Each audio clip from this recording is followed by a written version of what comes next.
അല്ലെങ്കിൽ ഞാൻ എനിക്ക് വൈബ് ചെയ്യാൻ പറ്റുന്ന ഇന്നത്തെ ഭാഷയും പറഞ്ഞാൽ ഭാഷയും കൂടെ നോക്കി ഇന്നത്തെ ഭാഷയിൽ വൈബ് എന്ന് പറയുമല്ലോ അതുപോലെ സമപ്രായക്കാരൻ അദ്ദേഹം ഉണ്ടായിരുന്നുള്ളൂ, വേറെ ആരും എല്ലാരും പ്രായം ചെന്നവരാ. പിന്നെ ഞാൻ ഈ വയസ്സായ ആൾക്കാരുടെ കൂടെ കറങ്ങി അടിച്ച് നടക്കും. ഞാൻ എന്താ എന്നെ കൊണ്ടിപ്പിക്കും, അതെടുക്കൂ ഇതെടുക്കൂ, കുട്ടി ലൈറ്റ് ഓഫ് ചെയ്യൂ, ഫാൻ ഇടൂ, ഓടി നടന്ന് കാര്യങ്ങൾ ചെയ്ത് 19 വയസ്സല്ലേ ഉള്ളൂ. 19-20 വയസ്സ് സമയത്ത് അതേ സമപ്രായക്കാര് സിനിമ സെറ്റിൽ ഉണ്ടാവുക എന്ന് പറയുന്നത് വളരെ കുറവാണ്. വളരെ കോ ആക്ടേഴ്സ് ഉണ്ടെങ്കിലേ ഉള്ളൂ.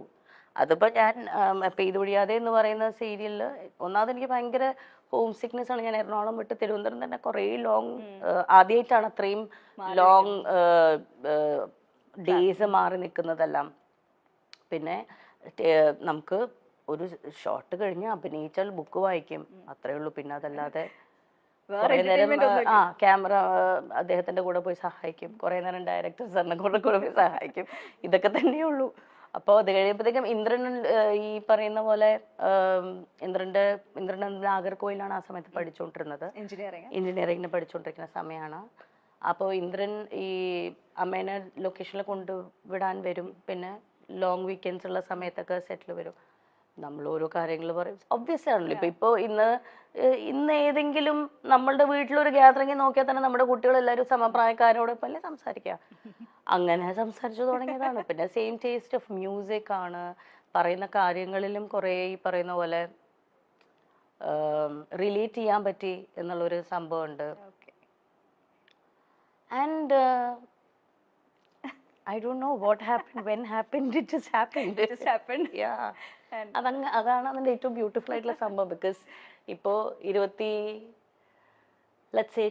ഈ പറയുന്ന ഈ ദിവസം തൊട്ട് ഇന്ന് വരെ നിൽക്കുകയാണെങ്കിൽ ഈസിലി ഒരു 25 വർഷമായി. സോ ആ മാജിക് ഇപ്പൊ 25 years ഹോൾഡ് ചെയ്യാൻ പറ്റിയിട്ടുണ്ട് എന്നതാണ് ഞാൻ മനസ്സിൽ സൂക്ഷിക്കുന്ന ഒരു കാര്യം. വലിയൊരു കാര്യം തന്നെയാണല്ലോ ഇന്നത്തെ കാലത്ത്. വളരെ നമുക്ക് കോമ്പാറ്റബിൾ ആയിട്ടുള്ള ഇന്നത്തെ കാലത്തിന്റെ എന്നുള്ളതല്ല, ഇതിന് ഇമ്പോർട്ടൻ്റ് ആയിട്ട് നമ്മൾ ആസ് പീപ്പിൾ നമ്മൾ മാറുമല്ലോ.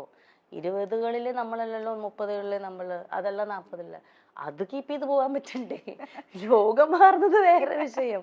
നമ്മളുടെ മാറ്റത്തിനോടൊപ്പം തന്നെ നമ്മളുടെ റിലേഷൻഷിപ്സും ആ ചുറ്റുമുള്ള ആൾക്കാരെയും മാനേജ് ചെയ്തുകൊണ്ട്, അല്ലെങ്കിൽ അത് അങ്ങോട്ടും ഇങ്ങോട്ടും രണ്ടുപേർക്കും കംഫർട്ട് ആവുന്ന രീതിയിൽ കൊണ്ടുപോകാൻ പറ്റുക എന്ന് പറയുന്നത് അതൊരു ഒരു ആങ്കറാണ്. അപ്പം ഇന്ന് നമ്മളുടെ ഒരു എന്താ പറയുക, ഒരു സോഷ്യൽ മീഡിയയിലേക്ക് എത്തുമ്പോൾ, ഡിജിറ്റൽ മീഡിയയിലേക്ക് എത്തുമ്പോൾ അതിനൊരു കൾച്ചർ കുറച്ച് നല്ല ഡിഫറെൻ്റ് ആണ്. പ്രേക്ഷകർ കാണാൻ ആഗ്രഹിക്കുന്ന എല്ലാ പ്രേക്ഷകരും അല്ല, പല കാര്യങ്ങളും കാണാൻ ആഗ്രഹിക്കുന്ന പ്രേക്ഷകരുണ്ട്. അമ്മയെ തല്ലിയാലും രണ്ടുണ്ട് പക്ഷം എന്ന് പറയുന്നത്. ഇപ്പൊ ഞാൻ ചില സമയത്ത് എനിക്ക് പേഴ്സണലി വലിയ ഇൻട്രസ്റ്റ് ഉണ്ടാവില്ല ഇങ്ങനെ ഒരു കാര്യം ചോദിക്കാനായിട്ട്, പക്ഷെ എന്റെ ജോലിയുടെ ഭാഗമായിട്ട് ചിലപ്പോൾ ഞാൻ ചോദിക്കുകയും ചെയ്യും.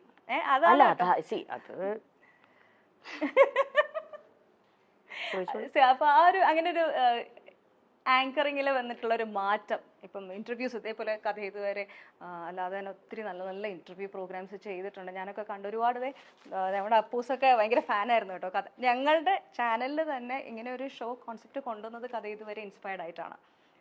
അപ്പോൾ താങ്ക് യു. അപ്പോൾ ഈ ഒരു മാറ്റം ഇപ്പം ഞാനിത് പറയാൻ കാരണം, മല്ലികാമ്മേനെ ഏത് ഇന്റർവ്യൂവിൽ കണ്ടാലും ബേസിക്കായിട്ട് ചോദിക്കുന്ന ഒരു കാര്യമുണ്ട് മരുമക്കളെ പറ്റിയിട്ട്. അപ്പം എന്തെങ്കിലുമൊക്കെ പോയി പറയുകയും ചെയ്യും. അത് കിട്ടാൻ വേണ്ടിയിട്ട് നമ്മൾ എന്തെങ്കിലും ഒരു സാധനം ഇട്ട് കൊടുക്കും. അത് നിങ്ങൾ ചിരിക്കൊന്നും വേണ്ട, അമ്മ നല്ല മിടിക്കുക. അമ്മയ്ക്ക് അറിയാം നിങ്ങൾക്ക് എന്താ വേണ്ടെന്ന്. അതുകൊണ്ടാണല്ലോ നിങ്ങൾ പിന്നെ ചോദിക്കുന്നേ. നിങ്ങൾക്ക് ആവശ്യമുള്ള സാധനം അമ്മ തരുന്നുണ്ടല്ലോ, അത്ര അറിഞ്ഞാൽ മതി. എനിക്ക് സോഷ്യൽ മീഡിയയിൽ എന്താണ് ട്രെൻഡ്, എന്താണ് പ്രേക്ഷകന് വേണ്ടത്, എന്താണ് ചാനലിന് വേണ്ടതെന്ന് കൃത്യമായി അറിയുന്ന വേറൊരു വ്യക്തി ഉണ്ടോ എന്ന് എനിക്ക് ഇപ്പോഴും സംശയം. അമ്മയുടെ ഞാനെപ്പോഴും അത് പല ഇന്റർവ്യൂസിലും ഞാനത് പറഞ്ഞിട്ടുണ്ട്. അമ്മയുടെ പ്രായത്തിൽ അത്രയും റെലവെന്റ് ആയിട്ട് നിൽക്കാൻ പറ്റുക എന്ന് പറയുന്നത് ഭയങ്കര ഡിഫിക്കൽട്ടായിട്ടുള്ള ഒരു കാര്യം തന്നെയാണ്. അത് ഇന്നത്തെ ജനതയ്ക്ക് എന്താണ് ഇഷ്ടം, അല്ലെങ്കിൽ ഇന്നത്തെ ജനതയ്ക്ക് റിലേറ്റ് ചെയ്യാൻ പറ്റുന്ന രീതിയിലുള്ള കാര്യങ്ങൾ സംസാരിക്കുകയും അവർക്ക് മനസ്സിലാവുന്ന രീതിയിൽ അത് എക്സ്പ്രസ് ചെയ്യാൻ പറ്റുക എന്ന് പറയുന്നത് ഭയങ്കര ഇമ്പോർട്ടൻ്റ് അല്ലേ. അപ്പം അമ്മ അതിൽ മിടിക്കുകയാണ്. ഞങ്ങളുടെ ചാനലിൽ തന്നെ വന്ന പ്രോഗ്രാമിൽ വന്നൊരു വേറൊരു സാധനം കൂടി ഞാൻ കാണിച്ചു തരാം കേട്ടോ. അമ്മയുടെ ആൻസർ പറഞ്ഞു, ഇത് കേട്ടിട്ട് മരുമക്കളുടെ റെസ്പോൺസ് നമ്മൾ ഇതിൻ്റെ ഒരു റിയാക്ഷൻ ആക്ച്വലി വേറെ വന്നിട്ടുണ്ടായിരുന്നു. ഇത് ട്രോളാണ് കേട്ടോ. ഞങ്ങൾ ചാനലുകാർക്കുള്ള ട്രോൾ. ആന്റി കുറച്ച് ഫ്രഷ് ക്വസ്റ്റ്യൻ എടുക്കട്ടെ. മല്ലികാന്റിക്ക് ഏറ്റവും ഇഷ്ടമുള്ള മരുമോൾ സുപ്രിയാണോ പൂർണിമയാണോ? ഇന്ദ്രജിത്താണോ പൃഥ്വിരാജാണോ മല്ലികാന്റിക്ക് ഏറ്റവും ഇഷ്ടം? അടുത്തത് റാപ്പിഡ് ഫയർ ആണ്. 3 ആളുടെ പേര് പറയാം. അതിൽ ഒരാളുടെ പേര് മല്ലികാന്റി പറഞ്ഞേ പറ്റുള്ളൂ. മല്ലികാന്റിക്ക് ഏറ്റവും ഇഷ്ടമുള്ള പേരക്കുട്ടികൾ ഇവരിൽ ആരാണ്? അലങ്കൃത, പ്രാർത്ഥന, നക്ഷത്ര. ഇഷ്ടമില്ലാത്തത് വേണമെങ്കിൽ പറയാട്ടാ. ഏറ്റവും സെൽഫിഷായ മരുമോൾ സുപ്രിയാണോ പൂർണിമയാണോ? ഇത് നിങ്ങൾക്കെതിരെയുള്ള ട്രോളാണ്. മല്ലികാന്റി പോലെ ഒരു ഫസ്റ്റ് ക്വസ്റ്റ്യൻ കൂടി ഉണ്ട്. ഇന്ദ്രനാണോ പൃഥ്വിയാണോ? നല്ല മക്കൾ ഇവരാരാണ്? ഇതിന്റെ വേറെ സംഭവം ഒറിജിനൽ സാധനം ഞങ്ങളുടെ ചാനലില് മല്ലികാമ്മയുടെ ഷോ വന്നപ്പം വന്ന ക്വസ്റ്റ്യൻ ഓഡിയൻസിന്റെ ഇടയിൽ നിന്ന് വന്നതാണ്. ചെറുതായിട്ടെങ്കിലും ഒരു അമ്മായിയമ്മ മരുമകൾ പോരുണ്ടെങ്കിൽ ആ പോരെടുക്കുന്ന ആരെടുത്തായിരിക്കും? സുപ്രിയ. എനിക്കത് ഇഷ്ടമേ അല്ല. ഞാൻ എന്നെ കിട്ടത്തില്ല പോരിന്. ഞാൻ ഇവരുടെ കൂടെ താമസിക്കത്തില്ലല്ലോ. പിന്നെ പോരെടുക്കാൻ ഇതെങ്ങനെ പോരെടുക്കുന്നത്? ഞാൻ നിൽക്കത്തില്ല. ഞാൻ വേറെ അത് പറയാൻ മക്കൾക്ക് വലിയ പരാതിയാ കൂടെ ശ്രദ്ധിക്കാതെ. അതല്ല, അതുകൊണ്ടാണ് ഈ സ്നേഹം. നമ്മള് കൂടെ കിടന്ന് വരവയാ തീർന്നു കാര്യം. അതോടുകൂടി തീർന്നു. അല്ല, എന്നാൽ ഒരു ഇച്ചിരി മല്ലികാന്റിക്ക് ഒന്ന് ഇവളെ ഒന്ന് സൂക്ഷിക്കുന്നതാണ് നല്ലതെന്ന് തോന്നിയത് ഇവരിൽ ആരെയാണ്? നിങ്ങൾക്കിത് എന്താണ് എന്തറിഞ്ഞാലാണ് നിങ്ങൾക്ക് സന്തോഷാവുക? എനിക്കതറിയാം. ഏത് ഉത്തരം കിട്ടിയാലാണ് നിങ്ങൾക്ക് സന്തോഷാവുക? എന്താ നിങ്ങൾ കേൾക്കാൻ ആഗ്രഹിക്കുന്നത്? ഇത് കേൾക്കുമ്പോ എന്താ തോന്നുന്നു ശരിക്കും? ഇല്ല, എനിക്ക് അങ്ങോട്ടാ ചോദിക്കാനല്ലോ. നിങ്ങൾ ചോദിക്കുന്ന ചോദ്യങ്ങൾക്ക് അതനുസരിച്ച് ഉത്തരം തരാലോ എന്ന് വെച്ചിട്ടാ ചോദിക്കണം കേട്ടോ. എന്ത് കേട്ടാലാണ് നിങ്ങൾക്ക് കൂടുതൽ സന്തോഷം? സത്യം പറയല്ലോ, എനിക്ക് അറിയത്തില്ല. ഞാൻ ഈ ക്വസ്റ്റ്യന്റെ ആളല്ല. സത്യസന്ധമായിട്ട് പറയുവാണെങ്കിൽ ഈ ഇന്റർവ്യൂസ് ഞാനിപ്പോ സിനിമ കുറെ ഇന്റർവ്യൂസ് ചെയ്യണ്ടല്ലോ. ഇത് ഒരു മാറ്റമാണ്. ആക്ച്വലി സമയത്തിനനുസരിച്ചുള്ള മാറ്റമാണ്. ഇങ്ങനെ വളരെ പേഴ്സണൽ ആയിട്ടുള്ള ഇറലവെന്റ് ആയിട്ടുള്ള ക്വസ്റ്റ്യൻസ് തന്നെ ഞാൻ പറയും. പക്ഷെ ഇങ്ങനത്തെ ക്വസ്റ്റ്യൻസിലേക്ക് ആങ്കർ ചോദിക്കുന്നതിനെ പറ്റി ആ ഒരു ജോലിയിൽ ഇരുന്ന ഒരാളാണ് അല്ലെങ്കിൽ ചെയ്യുന്ന ഒരാളാണ്. എനിക്കൊരു പേഴ്സണൽ റൂളുണ്ട്. ഞാൻ മുമ്പിലിരിക്കുന്ന വ്യക്തിയെ അതിപ്പോ ഒരു ഇന്റർവ്യൂവർ എന്ന രീതിയിൽ ഞാൻ ഇന്റർവ്യൂ ചെയ്യുന്നപ്പം കഥ ഇതുവരെ ചെയ്തപ്പോഴാണെങ്കിലും അത് കഥ ഇതുവരെയിലാണ് എൻ്റെ ലൈഫ് ചേഞ്ചിങ് ജേർണി ആയിരുന്നു കഥ ഇതുവരെ എന്ന് പറയുന്ന ആ സമയത്ത്. കാരണം ഞാൻ ഇന്റർവ്യൂ ചെയ്തിട്ടുള്ള കുറേ മഹത്തായിട്ടുള്ള വ്യക്തികളും അവരുടെ ജീവിത പാഠങ്ങളിലൂടെ ഞാൻ പഠിച്ച കാര്യങ്ങൾ കുറേയാണ്. കാരണം ഞാൻ അവരെ മുമ്പിൽ ഇരുത്തുന്നതിന് മുന്നേ കുറേ അവരെക്കുറിച്ച് പഠിച്ചിട്ടാണ് അവിടെ ഇരിക്കുന്നത്. ഒരു പ്രോപ്പർ ഹോംവർക്ക് ചെയ്ത് ഒരാഴ്ചയോളം അവരുമായി മാനസികമായി സഞ്ചരിച്ചിട്ടാണ് നമ്മൾ ഒരു ഇന്റർവ്യൂവിന് അവരെ കൊണ്ടിരുത്തുന്നത്.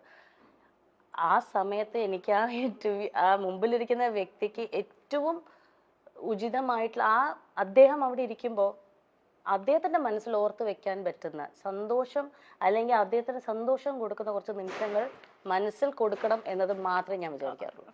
എൻ്റെ ഇന്റർവ്യൂവിനെ കുറിച്ച് ആലോചിക്കുമ്പോൾ മുമ്പിലിരിക്കുന്ന വ്യക്തിക്ക് ഒരു സന്തോഷവും സമാധാനം ഉണ്ടാവണം. ഞാൻ എൻ്റെ ഏറ്റവും ട്രൂ സെൽഫായിരുന്നു അവിടെ, അല്ലെങ്കിൽ എനിക്ക് എൻ്റെ മെമ്മറബിൾ മൊമെന്റ് ആയിരുന്നു ഞാൻ ഈ ഇന്റർവ്യൂവിൽ സ്പെൻഡ് ചെയ്യാൻ പറ്റിയത് എന്ന ആ ഒരു ഹോസ്റ്റിന് ആ ഒരു ഗസ്റ്റിന് ഫീൽ ചെയ്യിപ്പിക്കാനുള്ള രീതിയിലുള്ള ഇന്റർവ്യൂസേ ഞാൻ പ്ലാൻ ചെയ്യാറുള്ളൂ. ഒരിക്കലും മുമ്പിലിരിക്കുന്ന വ്യക്തിയെ ഡിസ്റെസ്പെക്ട്ഫുൾ ആയിട്ട് അവർക്ക് അൺകംഫർട്ടബിൾ ആയിട്ടുള്ള രീതിയിൽ ചോദിക്കരുത് എന്ന് തന്നെ എനിക്കൊരു പേഴ്സണൽ ആയിട്ടുള്ള അതെൻ്റെ പേഴ്സണൽ സംഭവമാണ്. റൂൾ ബുക്കിൽ പ്രധാനമായി വരുന്ന ഒരു കാര്യമാണ്. അതുകൊണ്ട് തന്നെയാണ് ഞാൻ അധികം ഇന്റർവ്യൂസും ചെയ്യാത്തത്. കാരണം ആരെയും ഞാൻ കുറ്റം പറയുകയല്ല. കംഫർട്ട് ലെവൽ ഭയങ്കര ഇമ്പോർട്ടൻ്റ് ആണല്ലോ. ഇപ്പം ചോദിക്കുന്ന ചോദ്യങ്ങൾക്ക് കംഫർട്ടായിട്ടുള്ളവർ ആൻസർ പറയും. ചിലവർക്ക് അത് അൺകംഫർട്ടബിൾ ആണ്, അവരത് പറയില്ല. പക്ഷെ ഇന്റർവ്യൂവിനെ സംബന്ധിച്ചിടത്തോളം നിങ്ങൾക്കത് പറ്റില്ല. നിങ്ങൾക്കൊരു സർട്ടൻ കോളം ബുക്ക് ഉണ്ട്, അത് ടിക്ക് ചെയ്തേ പറ്റുള്ളൂ അല്ലേ.